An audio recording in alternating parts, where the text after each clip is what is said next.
Okay, so good morning, everyone. Good afternoon, actually. Welcome to today's program entitled Land Banks as a Tool for Rural Redevelopment, brought to you by University of Illinois Extension and Rural Partners, the voice of rural Illinois. My name is Mike Delaney, and I am an Extension Community and Economic Development educator. I'm based in Ogle County up here in the north central state line region. We're going to start today with some quick housekeeping notes. You'll be familiar with most of them. Please note that if you desire, you can activate Zoom's closed captioning function at the bottom of your screen. We'll be recording today's webinar and making it available on our Extension YouTube channel. After the conclusion of today's presentation, registered participants will receive an email with links to the materials and to the recording of the webinar.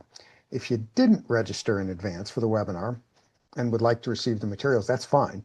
Just drop your email into the chat box to let us know how we get the materials to you.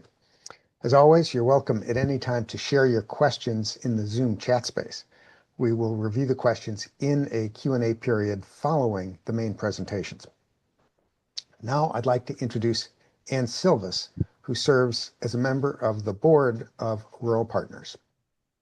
Thanks, Mike, and thanks everyone for joining us today. This is a really exciting topic. People have been talking about it for a long time. We've had this topic covered in the annual Rural Development Conference, but really happy to be partnering with Extension to provide additional information and some good context to you all. So from Rural Partners, thanks for being here. We're glad to be able to partner with Extension to offer this great topic. Thanks, Ann. Now I'm delighted to introduce today's moderator, Brian White of eProperty Innovations. Brian brings 2 decades of community and economic development expertise to his work advising local governments and land banks on how to reactivate property. Brian, the podium is yours. Thank you very much, Mike and Ann. I appreciate you making the platform for us to be here. So for everyone who's on the call or the Zoom, welcome. As Mike mentioned, my name is Brian White. I'm the general manager for eProperty Innovations. We're based in Chicago, and we work across the country with local governments and nonprofit organizations that are working to revitalize vacant, abandoned, and distressed property. And through that work, most of our engagements is with land banks. So we are happy to be here and to talk and to moderate about land banking in Illinois, which we think is a pretty dynamic and exciting opportunity, especially for smaller local governments that are maybe resource constrained. And I think we have a great presentation for you today with Brent Denson and Joe Van Dyke. This is one of 2 sessions we'll be doing, so we have a second one coming up on the 26th. The focus for today is to kind of introduce the concept of land banking and to provide some context for how land banks can offer benefits to local governments. The one on the 26th is for learning how to operationalize and stand up a land bank. And so what we'll be talking about today and on the 26th is assuming that you would be interested in potentially starting your own land bank or getting involved in land banking. But as you're going to hear from our presentations today, one of the nice features about land banks in Illinois is that they can operate pretty much anywhere in the state. So as where we're talking about starting and operating a land bank, we also want to emphasize that you could join an existing land bank if your local government is interested, which is something that I think Brent can talk about a little bit more today. So in terms of our presentation, I have some brief slides which I want to share with you, just again provide some context. So I'll go ahead and put those up on screen. I'll speak for a few minutes, and then we'll turn over to Brent and Joe. They each have presentations, and we've set aside time for for questions at the end. So let me go ahead and share my screen. And let me know if everybody can see it. I can't see you, so tell me, Mike, can you all see my screen? Not yet. Okay, do this one more time. Oh, let's try it one more time. There we go. It's coming. Okay, perfect. All right. Okay, so go ahead and skip in. So I just want to provide a little bit of context for us, for those that are maybe not as familiar with land banks and land banking. So the first question we want to talk about is, what is a land bank? The definition that I've put up on screen is a definition that I use in my work. It is not necessarily the formal definition if you were to go online at different sources. The reason I use this definition is I like people to understand that land banks are a single purpose entity, meaning they have a very specific function. They're formed by local governments, so they are extensions of the powers of local governments, and they're designed to support and extend what local governments do. And they're really focused on efficiently putting vacant, abandoned, and deteriorated property back to productive use. And that's a mouthful, I understand. But I want folks to just take a second and kind of digest the slide and what that definition means, because within that definition, there's quite a bit that provides explanatory power for what we're actually talking about. So, key things I would just say to focus on: single purpose. These are not general purpose organizations. They're not designed to do everything under the sun. They're designed for a very specific thing. Whoop. Efficiency is a key value add that land banks are supposed to bring to the table. So they're supposed to be improving the operation of what local governments do by creating some additional flexibility and some additional tools and strategies. They're focused on vacant, abandoned, and deteriorated properties. So most of the properties that we see in our communities that are distressed are privately owned, where they would not be subject to being taken over or managed through a land bank. And so part of what the land banks are doing is trying to help local governments identify what is potentially available to be taken and for what purpose and why and through what strategy and so forth. And then the last part is that it's about bringing properties back to productive reuse. And that's a very subjective term. Productive means different things to different people. And so the idea of land banks is that they're tailoring their work around what local communities would like to see happen to specific properties. So again, in a nutshell, this is a pretty big definition, but I think it provides a fair amount of explanatory power. The backdrop of my slide is showing you a map of existing land banks in the state of Illinois. So as you can see, there's about a dozen land banks scattered from the north end of the state all the way down south. The newest land bank, which we're working on right now, is in the Prairie Hills region, which would be directly north of this Two Rivers land bank, kind of stretching almost all the way up to the Quad Cities. So as we continue to work in land banking in Illinois, we're seeing the map for the state beginning to fill in a really compelling way. So what are some of the key things that land banks do? First of all, land banks are going to help local governments identify which properties are potential candidates. This is a place where local governments oftentimes lack insights into what is going on outside of the realm of properties that are in their own portfolio or properties they own themselves. So if we think about private sector property or property that's out in the public space that's distressed, land banks are helping identify. Land banks are also helping develop better systems for acquiring, stabilizing, and redeveloping those properties. They're bringing more efficiency and more flexibility to local governments that local governments don't necessarily have on their own. They're creating efficiencies. So when you have local governments that join together and form a intergovernmental land bank, you're allowing the local governments to use the land bank selectively and strategically, and they're also able to take advantage of marginal costs that they would otherwise have to absorb entirely on their own. The last one is that they're helping to fill gaps, and I think this is a critically important thing. Land banks are not designed to displace or replace existing functional entities. They're designed to fill gaps. So where local governments can really benefit, and especially in rural areas, is you may have a handful or a relative handful of properties that are distressed. You don't necessarily want to create an entire organization or apparatus for just that handful of properties. And so you bring in the land bank selectively, and it fills a particular gap. We also see that many land banks are performing redevelopment activities that simply don't exist in communities because those communities don't have the community development corporations or Habitats for Humanity or their development partners. And so land banks can help to catalyze the creation of development capacity that does not otherwise exist. In our work, there's two things that we do at eProperty. We provide software and we provide strategic consulting. So we oftentimes think about parcels as collections or aggregations of data points and as questions that people have about property. And so I use this slide to help illustrate some of the common questions that land banks are going to help local governments answer. I also use this slide to illustrate that much of the data that local governments are dealing with is disaggregated across different data systems or different city and county government systems and so forth. And so one of the roles that land banks can play is to help organize that information so local governments can make better, more informed strategic decisions. Land banks are also involved in helping to develop systems. So typically, land banks are operating where you have system failure, meaning properties that would normally be transacted or redeveloped without needing government intervention are not being redeveloped. Typically, that's because of tax foreclosures. It's because of blighted or obsolete properties that people have walked away from. It's vacant, abandoned properties. It's properties that have extensive code violations. And so, what land banks are helping to do is to bring together those different systems to efficiently identify and move those properties back into productive use by leveraging the specific powers of the local governments. In terms of what land banks can do for local governments, typically they're working on creating and expanding housing opportunities, assisting with catalytic commercial projects, many of which you're going to hear about today from Joe.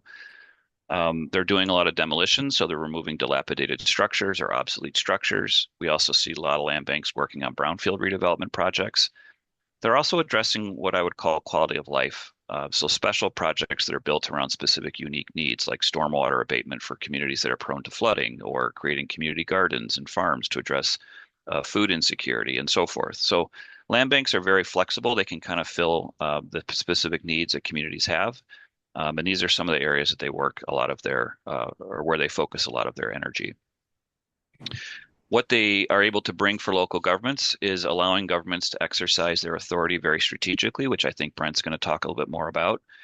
A key value that land banks bring is they're able to apply specialized knowledge. Most of our local governments do not have the kind of technical knowledge or expertise for dealing with these types of distressed properties. That's all that land banks do. So the two people you're going to hear from today are national experts. Frankly, they are among a very small number of people who have the specific knowledge and expertise to deal with these properties. And so you want to bring these types of people in and use them as you need to, so your other staff can work on other things that the other staff is working on. As I noted, it's about centralizing and coordinating to create efficiencies of scale and regional impact. And then the last one, I think, which is oftentimes overlooked, is that many of these properties take a very long time to get unwound from their distress and put them back to productive reuse. The land banks are providing a really important function, which is providing continuity and stewardship over those particular parcels, making sure they're getting redeveloped, and someone is keeping track of their maintenance and their management. Land banks leverage existing powers, so they're not in Illinois endowed with any unique powers. These are all governmental powers that already exist. What they're doing is they're assembling them into a unique framework and then applying them strategically. Land banks require the active involvement of their members. So where we have seen land banks in Illinois get started, we've seen some of them move faster than others, and I think that the pace of activity is oftentimes directly related to the amount of support and involvement their local members have. Land banks are subject to the market. So if you're in a marketplace or in a community where there's not a lot of demand for real estate, that's going to be an existential problem that land banks aren't necessarily going to be able to solve, at least not right away. They're also going to be responding to what are the needs of the market. So if your community has a lot of rental housing, but you need home ownership housing, that might be an opportunity the land bank can respond to, or vice versa. The last point I would make is land banks in Illinois are most effective when they have at least, and it's going to talk about that as well. So our presentation, or our speakers, I would like to just focus on maybe four key elements of success if you are thinking about starting a land bank or getting involved with a land bank. First one is to really focus on what is your strategy? What are you trying to accomplish? What are the issues that are keeping you from moving ahead? Second one is really focus on your assets, because what your real estate assets are or what are available to you is going to dictate what you're able to do going forward. Respond to the community's needs and the market realities. So oftentimes what a land bank is trying to do is to level set expectations between what the community wants and what the market provides, and provide some kind of leveling of those two sort of aspirations and realities. Land banks require durable revenue. So we've been very fortunate in Illinois that the Illinois Housing Development Authority has been giving grants out to help support the development and creation of land banks. But those are grants. Grant funding is cyclical, comes and goes. It's competitive. You may not have it year in and year out. So where we're seeing land banks moving and evolving is towards creating durable funding, meaning local members are contributing to support their land banks and making sure they have the baseline operational support to function. And then the last point I would make is that land banks are typically going to be staffed either with specialists or consultants and contractors. So you're able to leverage a land bank with a relatively small amount of your own staff, but you are still bringing in human resources to help you manage the functions. And that's based on what your needs are and what the needs of the land bank are. All right, so those are just some kind of overarching themes. I think I want to stop there and see if I can turn this over to Brent. All right, Brent, are you all set? I'm here. Can you see my slides? Yes, we can. Thank you. All right, wonderful. So, good afternoon, everyone. My name is Brent Denzen. I'm an attorney with Denzen Sultanzade. We're a firm based out of Chicago, but we work throughout the state of Illinois on community revitalization issues with both municipalities, with land banks, but also with regional development authorities and planning commissions.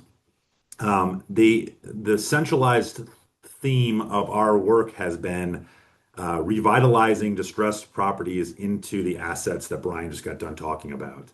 And I think Joe is going to go into that in greater detail.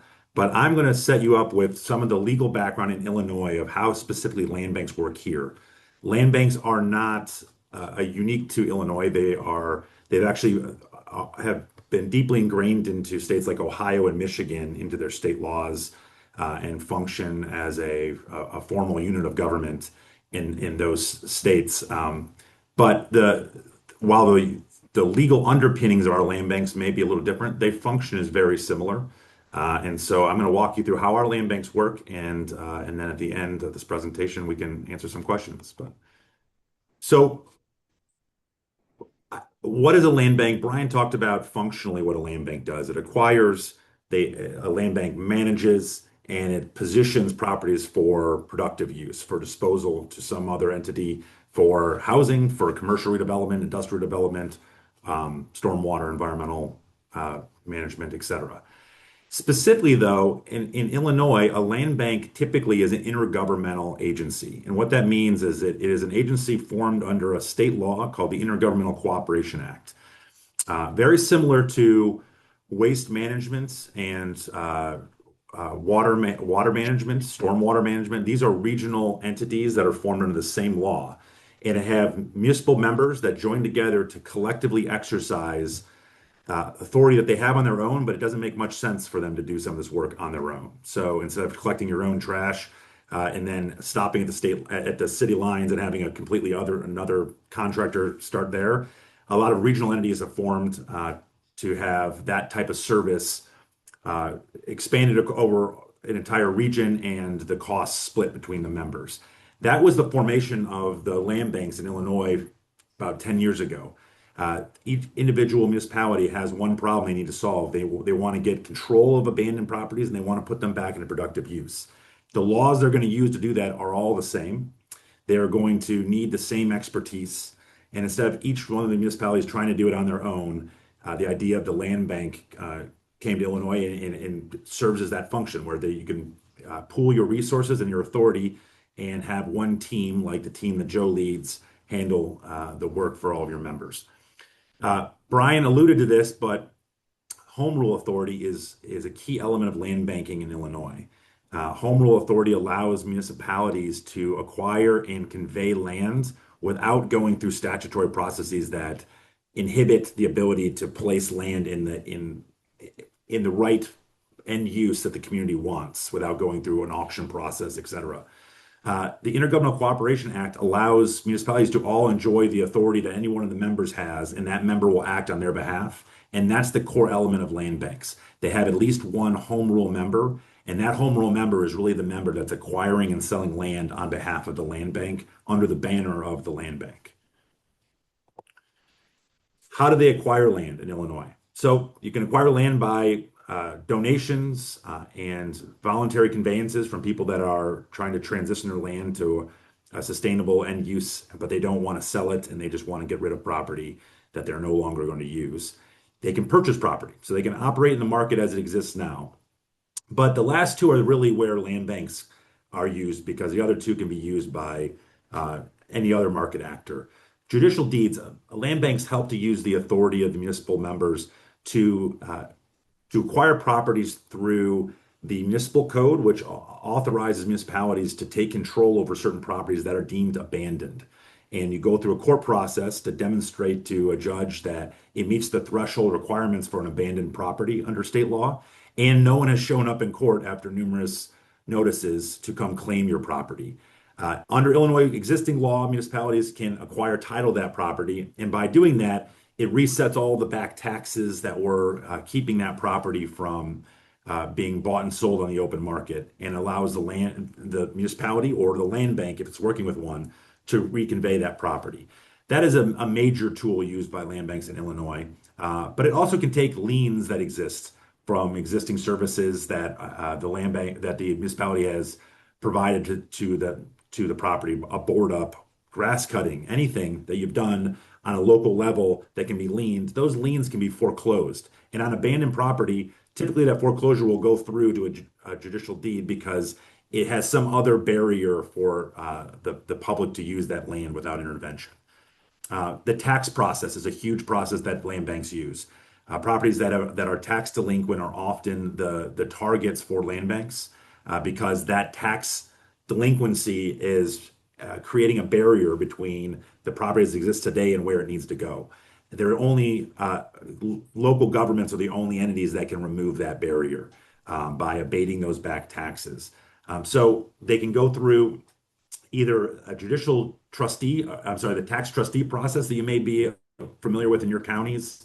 Joseph Meyer is a group that runs a lot of trustee programs where the county, as the tax agent, forecloses on tax liens that are not paid or picked up in a private tax sale.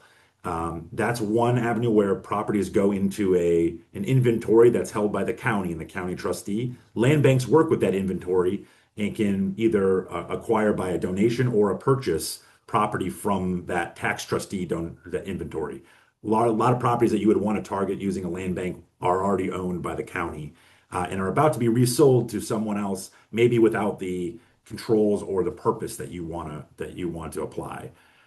You can also go through the other processes through a judicial deed and abate taxes yourself and acquire properties through tax abatement or acquire a clean title through tax abatement. So the tax code is very much a part of Illinois land banking.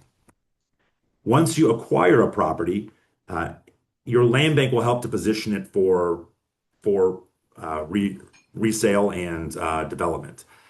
It can either start to position the property by doing some in-house rehab or facilitating in-house rehab because there's not a pool of contractors that are available to take a property, rehab it, and resell it. That's a missing link in the chain. Land banks can start to bring in that capacity and provide some basic rehabbing all the way up to a full-scale rehab and then sell the property. Or it can sell it as is with deed restrictions and other tools that ensure that the buyer of that property will immediately invest their money into rehabbing the property. And if they don't, the property will revert back to the land bank. So by going through the land bank, the sales process is really the area where you gain control over the future of that property, either by doing it yourself or by putting restrictions on the buyers of those properties to make sure that they clean up the conditions that caused you to try to intervene and acquire the property at the beginning. They also can set up other partnerships and bring in resources like modular home construction or develop a stronger pool of home builders in your region because there's a one-stop shop for those builders to work with, a land bank as opposed to trying to find opportunities throughout your region. Once you're ready to sell the property, the land bank typically creates a process by which the public can engage with the land bank, view the inventory, and if you're interested in buying a land bank property, you can apply in a transparent and a purposeful process that leads to an end user that will take the property and develop it in the way that the local community wants to see the property developed. That process is really important. As properties come through a governmental process and go out the other side, there needs to be some degree of controls over how that property is being sold, to what end use. How do you bring in a broad set of developers, et cetera? That's really where you need land banks to help develop secondary market for purchasing. Also, using deed restrictions and soft second mortgages. These are tools that are not used widely by municipalities on their own. They're very effective when selling properties through a land bank. A land bank can help you use those tools without having to learn how to do it on your own. Finally, I guess the last thing to note on here, scaling this work creates the efficiencies you need to acquire and sell the property without at the prices that you're going to need to encourage people to buy these properties. If you do one acquisition on your own, the cost of acquiring it through the judicial system and then turning around and putting together this process of selling it can easily overwhelm the value of the property and block some of the options that you would have if you had a scalable, cost-effective process. Brian walked through the state of land banking in Illinois. These are land banks. There is an additional one, as Brian mentioned, right above Two Rivers that's being formed. And Lake County recently joined Northern Illinois Land Bank, so it's a broader, one big land bank that's serving the entire area. There's one county land bank, the Cook County Land Bank. They have home rule authority. They're the only county in Illinois that has home rule authority. And they have their own land bank that works at a scale that is far different than other counties across the board. But it shows what land banks can do. They have acquired almost 5,000 properties at this point in time, and they've completed 2,000 rehabs in neighborhoods around Chicago and Cook County. The South Suburbs have been around the longest, the South Suburban Land Bank, where Joe is the executive director. They've been acquiring properties through the tools that are available to all of your communities, and they have scaled up operations and are really the model, I think, along with Northern Illinois Land Bank, of what a land bank can look like when you invest in staff and have an infrastructure to maximize your legal authority. The last thing I want to address is that we focus on abandoned properties and distressed properties because that's typically the target of a land bank. The land banks also can help position communities to increase housing and economic development across the board, and specifically increase housing in what's called the missing middle. This is housing that anyone who makes 80% of the average median income, all the way up to 120%, is still in need of affordable housing that may fall outside of another category or program of affordable housing that's available through subsidies. That type of housing is shown in recent studies to be in dire need across Illinois, and land banks can help aggregate vacant land. They can position land, they can hold it with low cost, and eliminate a lot of the variables that go along with home construction so that you can entice new home construction to come to your area and build more housing, including, as I mentioned, modular and some other housing. So as you look at housing in general, I would just note that land banks can play a role, whether or not the land was abandoned, distressed coming into the land bank. It can help position it for an end use like missing middle housing. I'm going to save a little time here and expand onto staffing, and then we can circle back on some of the other points in question and answers. So staffing is a key element of a land bank. Most land banks, as they start very lean in terms of staffing, and that can often put them in a position where they're not actually able to get over the hump. The idea of a land bank is to bring in enough municipalities to have a core team that will operate a functional land bank on behalf of all the members. And what we've seen is it really takes at least two, probably 3 to 4 staff members performing different functions to get all the components of a land bank together and operating. And that team could function on behalf of, like South Suburban, upwards of 30 municipalities. It can function over a broad range, geographic range. You can go outside your counties and handle transactions across the state. But it really requires that core group be able to perform all the functions that are necessary.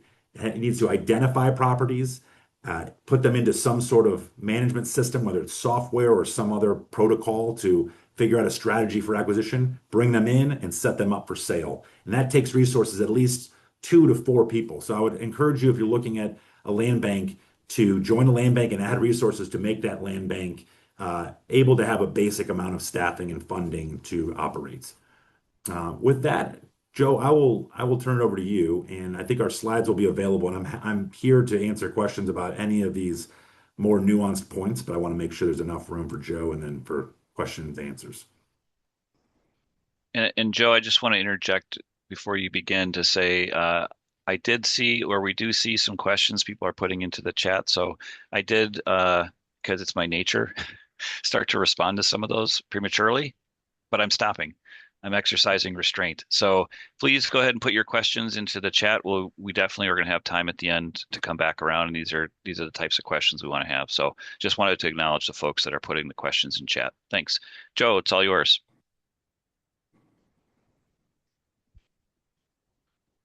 All right, thanks, Brian. Thanks, Brent. Let's see if this baby works. All right, I think we're there. So I am Joe Van Dyke, the Executive Director of the South Suburban Land Bank, as mentioned. I was in Gary, Indiana for about as the Director of Planning and Redevelopment. So I've been doing this almost 15 years now, and I've been with the South Suburban Land Bank since late 2022. So I'm like sort of the example. Brian set up sort of the general land bank 101, and Brent went deeper into land banking in Illinois, and I am the example of what a functional land bank looks like. So the South Suburban Land Bank was founded in 2012 as the first in Illinois, as mentioned. We have about 30 member communities all over the Chicago Southland, stretching as far as Joliet. And we work together on a regional approach to deal with these vacant and abandoned properties. And we work individually with our municipal members as well. It works like this, as just mentioned by Brent. A city or village board will sign on to a master IGA, or intergovernmental agreement. And essentially they say, we want to join the land bank, be part of this regional approach, and we are going to name a member to the land bank board. It's really important because our governance comes directly from the municipalities we serve.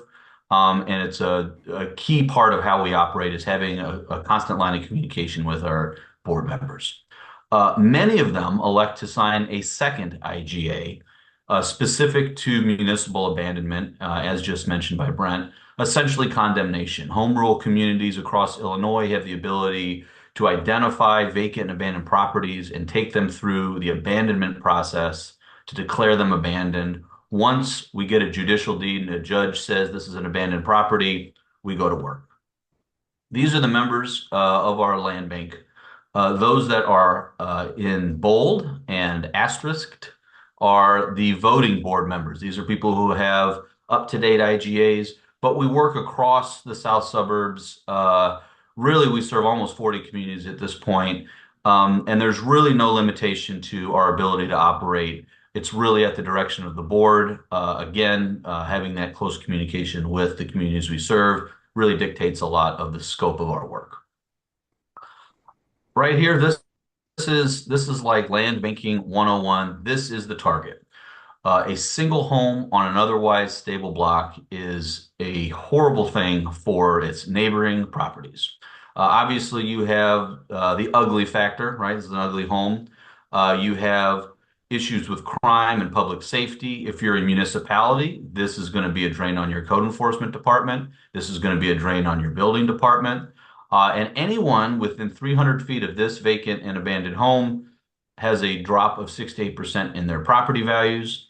There's a ton of literature that supports the idea that a single vacant home on an otherwise stable block just raises the opportunity for other homes to fall into disrepair astronomically, right? So this is what we're going for. You see this is a lovely neighborhood, lovely block with just one vacant home. Many of our communities have lots of vacant homes, but really we try to be strategic and thoughtful about rooting out the problem properties that may be at tipping points for the neighborhood. Here's sort of how we operate by the numbers. This is what a snapshot of our land bank looks like. We have an operating budget of about $2.5 million. We have 3 full-time staff, 1 shared staff, and 3 contractors. So we're on the larger side staffing wise. At any given time, we'll have about 150 to 200 properties. Right now we have 158. And what we have is our active inventory, means those homes that are currently listed with realtors. We work with local realtors in the communities we serve. Right now we have about 25 of those. We're always acquiring property, most commonly through the abandonment statute, sometimes through foreclosure, sometimes through donations, sometimes very rarely we buy them. And right now we have about 76 in our property pipeline. And then finally, we are one of the larger land banks in the country by population. We serve about 800,000 residents over the 30 or so municipalities in South Cook and Will County. So we cover a lot of ground. Much of it's rural, some of it's ex-urban. We have a very, very broad jurisdiction. We have very, very broad reach. And so that gives us an opportunity to be really thoughtful in the communities we serve. This is the standard land bank model for the South Suburban Land Bank. We acquire property to do something with it, right? We get the title. Once we have it, we eliminate back taxes and liabilities and claims. We board it up, we secure it, we maintain the property, we get the raccoons out of the roof, we mow the lawn. And then this is really, really important. I think our biggest value add, we evaluate options for redevelopment. Brian spoke of some of the efficiencies that are built in. We also have the opportunity to take a beat and really be thoughtful. And this is something that a lot of municipalities don't have the luxury of doing. So we know we're going to maintain them. We know they're insured. We try to find the best pathway to get them back up and running, back to productive use. So that means sometimes we develop it, we'll sell them, we'll demolish the properties occasionally when they're too far gone. And we really do this in concert with the municipal members we serve. Kind of three flavors of how we redevelop properties. This is our bread and butter, stabilize and sell as is, which means we go in there, we clean it out, we board it up, we do some, minor repairs here and there. We make sure the property is secure, insured, and there's pros and cons of this approach. And this is what we've been kind of grappling with for the last 2 years. We have standardized this very well. We've got a pretty standard data system. We've got roles and responsibilities clearly articulated. The stabilize, board up, and find a buyer is our engine. It keeps us going. And it's relatively simple. The cost low. It's very scalable in the south suburbs of Chicago. The cons, however, started to wear at us a little bit. Oversight is often retroactive, right? Deed restrictions. You get a reversionary deed, which means somebody buys your property and you say you have 9 months to fix it up, and if they don't, you get the property back.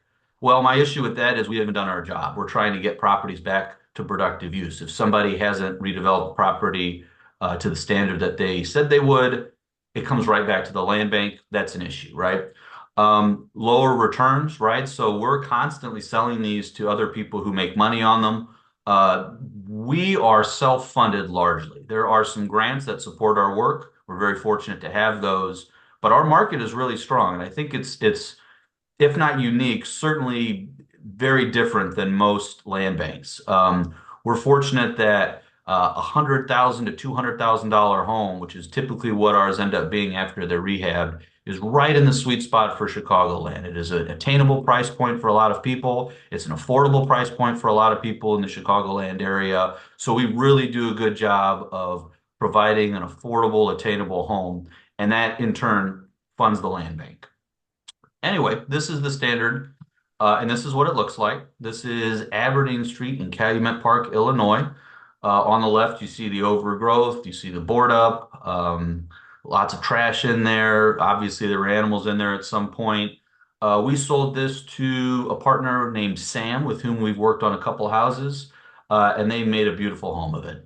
This is occupied. All of this happened within about a calendar year, almost 10 months from front to back, from us acquiring the deed to having it occupied again. So that's option one. But as mentioned, we had some issues with option one, and we're looking at ways to be a little bit stronger as a land of the unique market conditions that support our work. That gave us an opportunity to experiment with some pilot projects that we're currently tinkering with. White boxing, rehab light. What this means is we're managing some moderate repairs, environmental remediation, doing some interior demolition, pulling out moldy walls, sometimes pulling out bad wiring, things like that, getting the property back to a spot where somebody can take it the rest of the way relatively easily. We're removing barriers to the claims and liens and encumbrances on the property. So the legal stuff's taken care of. We've got it insured. We've been thoughtful about finding a pathway. We've been communicative with the community members that we're serving. Now let's take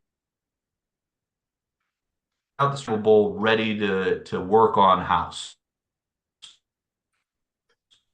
And we've done this in a couple instances, but the most high profile was this one. This is 4343 Lincoln Highway in Matteson, Illinois. This is along a large stretch of sort of suburban sprawl and malls and things like that, big box stores. This was a medical office building that had been abandoned for years. The land bank actually acquired this through the abandonment statute, so essentially condemnation. And initially, there were some plans to have this as like a nonprofit incubator. There were a couple of partner organizations, and no one could really make a go of this property into getting the property back up to productive use. They also couldn't make a go at it. So they made some repairs, but again, the property reverted back to the land bank. Early last year, we got title to it and we started working with the Village of Matheson to say, what are your priorities here? What would you like us to do to invest in this property to get it back to productive use?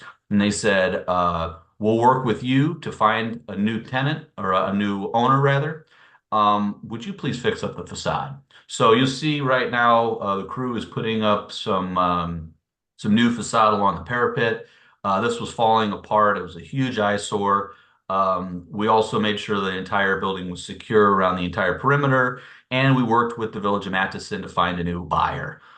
We put about $300,000 into this property in total, and at the end of the day, the buyer ended up being another medical user. The municipality was very, very happy with that. They had some resources available, and right now they're implementing their redevelopment plan for the property. But this was kind of a white box. We got this to a standard where somebody else could reasonably take it the rest of the way. Finally, this is sort of the big one that we're working on now, full in-house rehab. This means we manage the entire renovation from front to back. The real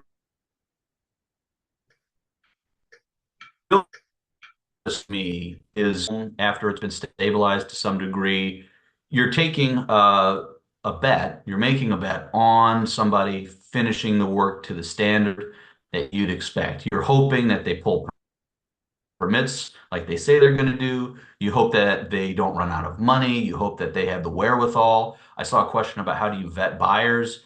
A lot of time, trial and error. So sometimes you have to learn from the mistakes. There is a good pool of people who can do this work, and we go back to the well for that. But there's kind of a leap of faith as well. So we thought, what if we did this ourselves? Could we manage from front to back the rehabilitation of a home? We know the permits will be pulled. We know this is going to match the expectations of the municipality because we're doing it ourselves. And this is what that looked like. This is 345 Miami Street. I see Mayor Woods. This is in Park Forest. On as the sort of larger picture on the right, you can see the work that was done interior. Really nice home, just in really bad shape. The bones were pretty good. The whole project cost us just over $120,000, and this is going to this week, I think, for about $179,000. So all that program income goes back into the land bank to do more projects like this. We don't charge the municipalities a membership fee, nothing like that. But this is sort of the third option that we're really starting to scale up. We have continued programming, right? So what we think about is continuing to grow, continue to offer more for the communities we serve, large scale development, home ownership programs, urban agriculture, suburban agriculture. Again, our breadth is really, really big. Our jurisdiction is really, really big. So we serve a lot of different kinds of communities. How do we continue to program and help them out? Equity, this is a big one for us because we serve such a wide cross section of communities. We have to balance our activity with need. What we find is we do a lot of work in the communities that happen to have the most responsive local governments. And there's a very good reason for that. They help us with permits, they help us with inspections. But that also means that less work goes into those communities that have fewer resources, who can not be as responsive. So what we try to do is make sure we work in both the funds that we get, the things that help us in some of those communities of less need, we put those resources toward the communities of greater need. Affordability, right? This is another big one, constantly being mindful of the housing costs, constantly being mindful of tailoring our work and ensuring we're using data and analysis as we're selling homes. Scale, we don't want to grow too fast. We want to continue to offer these things. We want to continue to benefit from our efficiencies. We want to be thoughtful in service to the communities. Continue to grow. We want to reach out to more and more, but not get too far ahead of ourselves as a self-funded land bank. And that leads to inventory. Our IGA model of government means that we need to work with the municipalities very closely, make sure that our outcomes are strong so they continue to allow us to work with their powers through the IGA to acquire more property. The hope and the expectation is that when there's a vacant home or a vacant property in a community, they think, we'll work with the land bank to get this thing up and running again. And that's all through communication. So that's a little bit about the South Suburban Land Bank. And I think now we're Thanks, Joe. opening it up to questions. I'm going to stop my screen share. Awesome. Thank you very much. That was super, super helpful. And thank you, Brent, as well for your presentation. So I know we've got about 12 minutes left. I think we have some housekeeping, so maybe we have about 10 minutes for questions. And I've been keeping track of the questions that have been coming through chat. So I want to pick a couple of maybe overarching questions, and either Joe or Brent, you guys can take them. So one of the questions we've had, or several of the questions we've had, relates to how does a land bank operate across jurisdictions? So there was a question about if you have an enterprise zone that is across several jurisdictions or several counties, how does that work? There's also kind of a related question about how does a land bank work in an unincorporated part of a county? And then maybe a third question is how do you go about joining a land bank if your county does not have a land bank or a home rule community? So I was hoping we can maybe combine those three questions into one large one. And I don't know if Brent or Joe, one of you guys wants to take a stab at the jurisdictional kind of questions. Sure. I'll take an initial step. So a land bank, when you're forming a land bank through the Intergovernmental Cooperation Act, each municipality is agreeing to collectively exercise their authority on behalf of other entities. So a home rule member would allow that all of the properties that come to the land bank to be acquired using home rule powers. If you don't have a home rule member, then you're only as good as the member's authority, and you would have to go through a process that meets state requirements to sell property. You can do it, but you're not adding a lot to your non-home rule status on your own. And it may be a good situation where you either get some consulting as to how you could work locally to handle some property issues, or you go look for a land bank that does have a home rule member. One thing that that municipalities can do that never really comes up, but you can acquire land as a municipality outside your jurisdiction of your corporate boundaries. You cannot govern it, but you can acquire and own land outside of your city as a municipality. And that authority is the basis for land banks in general. When one home rule municipality is acquiring property in another municipality, they're allowed to do that on their own. They're doing it under the banner of the South Suburban Land Bank. And that's how you acquire properties throughout the membership base. That same power can be used to acquire property that is beyond any of the members. So South Suburban Land Bank for a while acquired property in Joliet. And Joliet needed some assistance to acquire and aggregate lands. And Joliet was a member for a while and then was not a member. We could still acquire property there as long as they wanted us to work in their backyard. So if you're a non-home rule member, municipality, you might want to look for another the nearest one on the map, another land bank, and have them expand and do some work in your community, even though you're not a member, or you join, and then you become a member and they can work in your area. Unincorporated areas, unincorporated areas are subject to county jurisdiction. So the county, again, the land bank could acquire land in unincorporated areas, even if the county is not a member. But the ways in which you would acquire property, you don't have the tools available, such as abandonment, unless the county allows you to use their authority because it's governed by the county, not the municipalities. So typically you'd want to partner with the county so you have all the tools available, including lien foreclosure, but primarily abandonment to acquire these properties. Uh, I'll stop there. Brian, does that answer the Yeah, I questions think or is so. there another one? Okay. No, I think so, and I think that there's two other questions I want to try to get to for sure while we're having the present or while we have time. So one of the questions that came in the chat was about operating budget, and so Joe, I think I'm going to guess that a $2.6 million budget stood out to a lot of the folks saying, wow, that would be wonderful if we had $2.6 million. How did you get that money?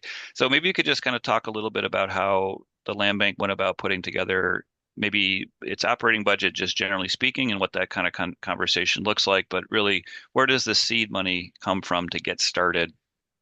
And what suggestions might you advise for some of our lower capacity or limited budget organizations?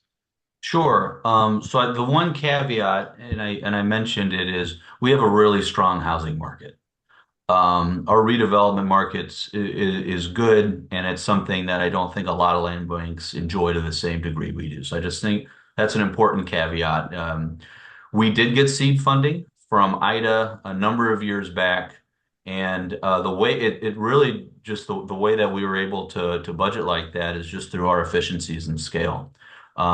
It costs anywhere between $3,000 and $6,000 to acquire a property through the abandonment process.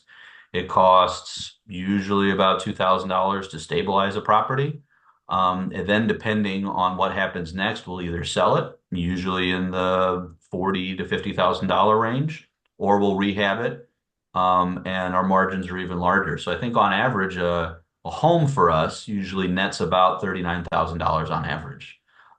Because we work at a scale, we do 30 or 40 homes a year, one or two industrial properties a year, two or three commercial properties a year. Um, that allows us to build up a fair reserve. And that's really how we operate. We're Okay. also supplemented by IDA. The Strong Communities program allows for rehab up to a certain degree, and a lot of our rehab costs are refunded through a grant. So we're really fortunate with a really strong market, a pretty good and efficient way to scale our operations and supplemental funds when they come. Okay. So one of the things I would say, and Brian Nyberg, who's with another one of our land banks in Illinois, put a comment in the chat about smaller communities downstate struggling with the self-funding. One of the things we've seen with the Prairie Hills Land Bank is Prairie Hills is assessing its individual members a small membership fee to help provide some of the operating support. We've been pleasantly surprised that the local communities have not really expressed concern, and part of it is that the marginal cost of membership translates to a much larger impact when you pool the resources and you work collaboratively. Second thing I think that Joe touched on was the idea of industrial properties or potentially commercial properties, or maybe you have a property that's a surplus property like an old school or something. It may be the case that some of those properties provide the kind of catalytic development opportunity where you can get a property relatively inexpensively because of how you're acquiring it, and through the redevelopment and stabilization, you can kind of hit a home run on the funding side. So part of what land banks are also typically doing is looking at properties from a cost benefit analysis and trying to identify which of the ones are we able to acquire that have a marginal profit, which of the ones have a bigger profit but potentially a bigger risk. And you're typically working through kind of a mixed portfolio strategy. So you're constantly trying to figure out how to make that happen or how to make that work. The other point I think you've heard in the presentations is that land banks are also very successful in going out and finding new money. So one of the capacity issues that many of our smaller governments struggle with is they don't have staff to write the grants or manage the grants or administer the grants. So South Suburban, I think, has had some great success. Silba, which was mentioned earlier, is another one that's attracted a lot of revenue that would have otherwise never come to those communities in the first place because there was nobody to write the grant. When Silva stepped in to start writing the grant, all of a sudden they could attract money. In Prairie Hills, their case, they're attracting money for brownfield redevelopment. That's not money that would have otherwise come to those communities. So a lot of what land banks can do is basically, if you get them started, they can strategically identify parcels, figure out which ones have net value to them, and then bring in some grant proceeds to make the whole thing work. Brian, Well, one small point to add on as well is yeah. the default scenario with these properties is also one that costs municipalities a significant amount of money. So Oh, yeah. one of the ideas is that you're really diverting money that is going to go to these properties in one way or the other to be more preventative and to save the value of that property so that you can keep it in the community, but then also you can bring it back in to save another property. So it does require some of this work does require some local investment, but it's money that's going to be spent on demolition or it's going to be spent on some other uh, Gr- cost that's going to come Grass down the cuts or road. debris Yeah. removal or So police and fire. we saw in one of the communities that does a lot of work with South Suburban Land Bank, their budget for grass cutting and code enforcement went down 70% after they joined the land bank because they were getting ahead of these properties. So that's something to think about as in terms of a seed investment for a land bank. If you all pull in, it should cut down on some of your annual costs. Awesome. I don't know if we have time for one more question. I'm going to try to see if I can squeeze one in. And that's about abandonment. So we've used that term a couple of different times. I'm not sure if everybody understands. Maybe I can ask Brent short, Very shortly. a Yeah. quick explanation of why abandonment, really, why is abandonment such a useful tool for local governments? And then just briefly, how does it work? Yeah, so abandonment is a petition that a municipality can file in court or a county can file if it's under county jurisdiction.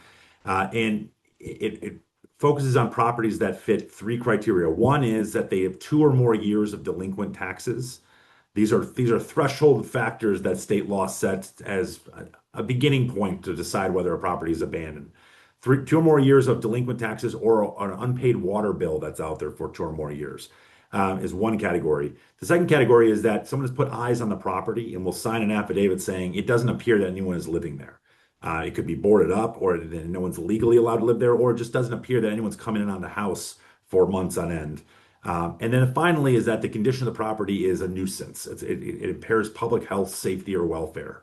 That's the standard that you prove that this is causing a problem for the neighbors. If you have those three factors together, and you can use those as filters to go through all the properties in your community to see if they fit those criteria, they can be then put together. And for Joe and for other clients, we would file 10 of these petitions at a time and go into court, one court call, you go through 10 properties, and then you start to scale these decisions by courts as to whether these properties are abandoned. That's where it becomes a really effective tool because it's uniform across all of our communities, the same factors, and the petitions look exactly the same, so you can start to scale these. Thank you. So I think we are unfortunately are out of time. I'm going to turn it back to Mike, I think. But I want to thank our presenters, Brent and Joe, for being here, and for everyone who's stuck on the call. This was, I think, was a very informative presentation. I hope everyone appreciated it. Mike, can I turn it back to you? Thanks, Brian. Appreciate that. I would like to take a second to launch a quick poll. If the folks who are on the call could just, it's a one question poll, give us a quick feedback on uh, the benefit that they found in the presentation. Obviously, a lot of great information. I too want to thank Brent and Joe, as well as you, Brian, for your presentations today on behalf of University of Illinois Extension and Rural Partners. As I mentioned earlier, if you registered for the webinar, and Brian, you mentioned this as well, you will receive links to program materials in a follow-up email. I'm assuming that that's going to include the email addresses for the presenters in case you have any follow-up questions. One quick note, obviously there was a lot of great information in here. As always, please consult with attorneys and advisors to get a clearer picture on the specific needs of your community and region. This wasn't intended to be legal advice. That's, Or if you're not tax already, advice? or tax advice, exactly. If you're not already receiving our email notices about upcoming webinar offerings, please drop your email into the chat before you go, and we'll add you to our email list. As Brian noted at the start, coming up on June 26th, again at high noon, is part 2 of the Land Bank series. It's going to feature Brian as well as Vicki Livingston and Scott Goldstein. Going to go into the execution or implementation aspects and probably cover a lot of information, a lot of the questions that if you didn't get them answered today, they'll be answered on June 26th, again at noon. Also want to invite you to visit our website at go.illinois.edu/LGE, local government education /LGE, to access our video archives of prior presentations in our local government education series on a wide variety of community development topics. Again, thank you all for attending today's webinar. Have a great day, and we hope to see you back for future presentations.